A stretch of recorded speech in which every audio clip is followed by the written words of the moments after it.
Okay, so today we're jumping into a story that honestly feels like it was ripped straight out of a science fiction movie. But it's not. It's happening right now, in the heart of Silicon Valley. We're talking about OpenAI. You know, the company that basically went from a quiet research lab to a global powerhouse overnight with ChatGPT. They're the ones who promised to build artificial general intelligence for the good of all humanity. But right now, that same company is locked in this insane internal civil war. And what's it all about? A super high-stakes, incredibly controversial deal with the US Pentagon. This isn't just some corporate spat, this is a full-on battle for the soul of AI, and it could literally define the future of war itself. Let's get into it. So get this. This single sentence, reportedly dropped by OpenAI CEO Sam Altman in a crazy, hostile meeting with his own employees. It gets right to the heart of this entire mess. It's just a stark, brutal sign of a power shift that has the whole tech world completely shook. For years, right, the big story out of Silicon Valley was about brilliant engineers changing the world from their keyboards. Well, this quote, it feels like the end of that story. It's basically a declaration that once your tech gets powerful enough for the government to want it, what you, the creator, intended for it to be, it just doesn't matter anymore. To really get how we got to this point, we have to follow the chain of events that led to it. And trust me, it all happened blindingly fast. So when you boil it all down, what you have here are the creators of a world-changing technology in open rebellion against their own leaders who sold it. The core of it all is a deal to put OpenAI's models deep inside the US military's classified networks for stuff that goes way beyond just writing emails. And this, as you can imagine, has basically set the company on fire. It pits OpenAI's founding mission to make sure AI helps everyone against the massive pressure, and let's be real, the massive money of the military-industrial complex. What used to be abstract, nerdy debates and ethics papers has now exploded into a full-blown crisis inside what is arguably the most important company on the planet right now. All right, so to really wrap our heads around this internal war, we need to look at the sequence of events that actually lit the fuse. We're going to look at how government pressure, corporate backstabbing, and ethical lines in the sand all just crashed into each other. But the story, and this might surprise you, it doesn't even start at OpenAI. It starts with their biggest competitor. So here's the thing. To understand why OpenAI just blew up, we first have to look at their main rival, a company called Anthropic. What they did just a few days earlier was literally the first domino to fall in a chain reaction that sent shockwaves through Silicon Valley. Anthropic is a really interesting company. It was actually founded by former OpenAI folks who left because they thought OpenAI was getting way too focused on profits and moving too fast without thinking about safety. So they set up Anthropic to be the conscience of the AI industry, with safety hardwired into its DNA.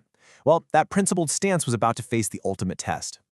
You see, Anthropic's entire brand is built on being the safety-first AI lab. And just last week, that whole philosophy ran smack into the cold, hard reality of geopolitics. The US Department of Defense started putting immense pressure on them to weaken their safety rules. They didn't just want Anthropic's AI model, Claude. They wanted it with fewer of the rules that Anthropic had worked so hard to build in. Loosening guardrails here could mean letting the AI generate content about surveillance or military targeting, the kind of stuff they specifically designed it not to do. The Pentagon wanted unrestricted access, simple as that. Anthropic CEO Dario Amodei basically responded by drawing two very clear, very firm lines in the sand. And these weren't just small details, these were fundamental principles. First, he flat out refused to let their AI be used for mass surveillance of American citizens. And second, and this is probably the big one, he refused to let their AI be used for fully autonomous lethal weapons. You know, systems that can decide to kill a human being all on their own, with no person giving the final okay. For Anthropic and for a lot of AI researchers, that is the ultimate red line. You just don't cross it. And the government's response to this? Man, it was fast and honestly pretty terrifying. The Defense Department immediately labeled Anthropic a supply chain risk. Now you have to understand, that's a tag that's usually saved for foreign adversaries like the Chinese tech company Huawei. It's a tool designed to completely cripple a company that's seen as a threat to national security. So to slap that label on a leading American AI company, it was unheard of. It was a devastating blow that basically blacklisted Anthropic from billions of dollars in government contracts. The message from the Pentagon couldn't have been clearer. Play ball or we will break you. And this is where OpenAI comes storming back into the picture, and where the story takes a really dark turn. What happened next is being called a Friday night massacre in Silicon Valley, a term that just screams ruthless political scheming. With its main rival now kneecapped by the government for taking an ethical stand, OpenAI didn't see a crisis. They saw a golden opportunity. I mean, just look at how fast this all went down. It's insane. Friday morning, Anthropic makes its moral stand. By Friday afternoon, they're basically kicked to the curb by the US government.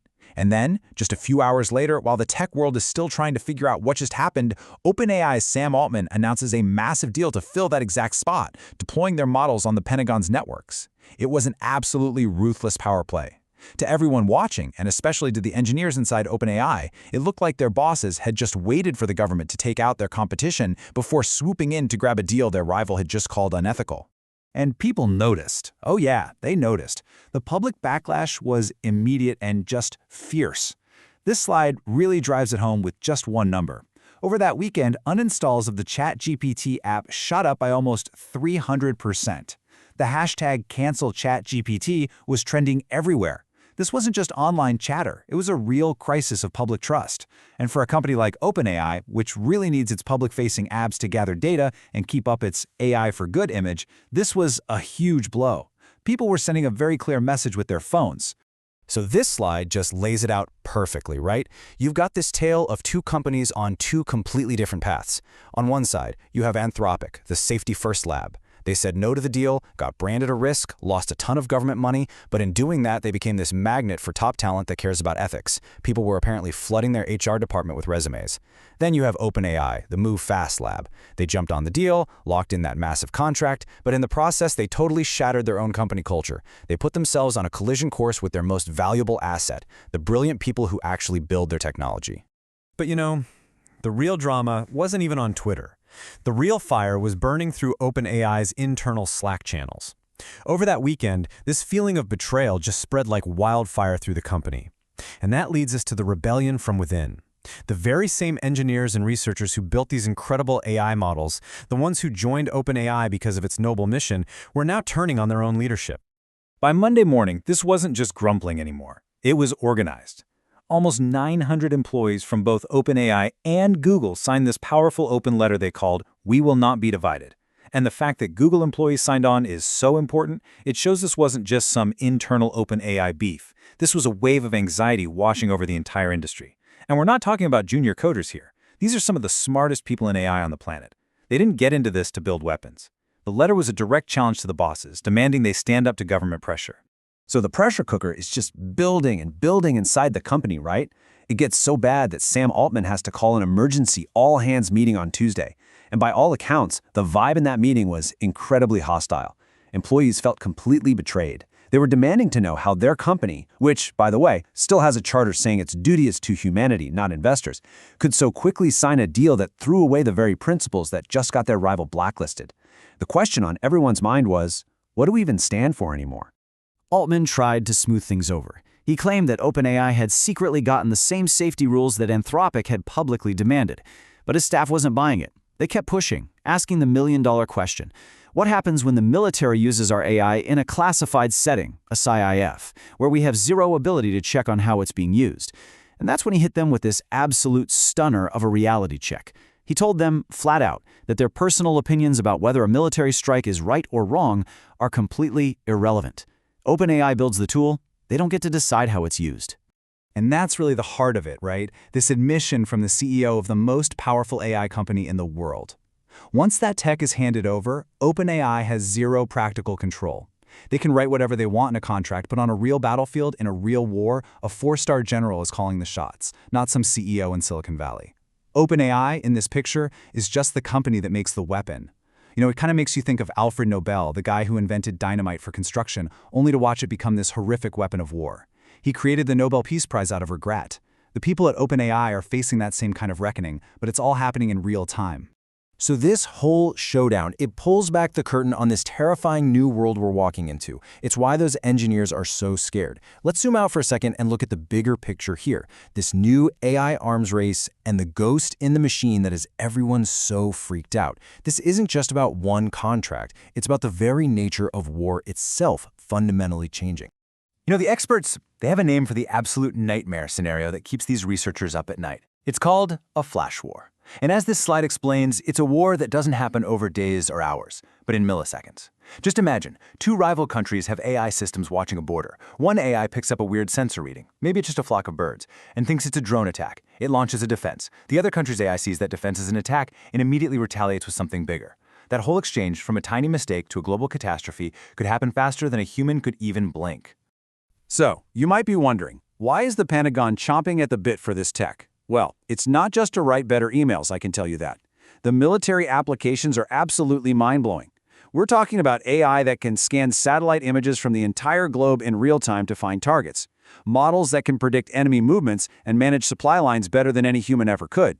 And, the big one, systems that can identify enemy targets in an instant, cutting the time from spotting a target to firing on it from hours down to seconds, basically taking any meaningful human oversight right out of the loop.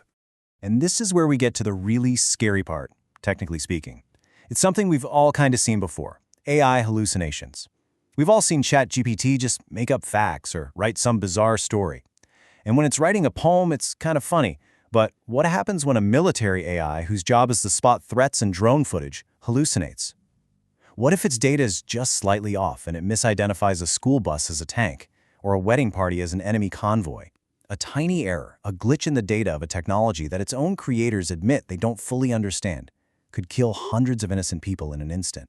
So, when you strip everything else away, this whole crazy story comes down to this one final, brutal admission from Sam Altman himself, delivered to his own people. The dream that Silicon Valley has had for decades, that the creators of technology get to decide its fate, is over. It's shattered. The tech industry has always believed it was building the future on its own terms. Well, this whole incident is the moment that the old-school centers of power, governments, militaries, are forcefully taking back control. Silicon Valley is building the most powerful engine in history, but they've just been told in no uncertain terms that the government is the one grabbing the steering wheel. And that's where this all leaves us, with a question that honestly isn't sci-fi anymore. We've gone from an internal company fight to one of the biggest questions of our lifetime.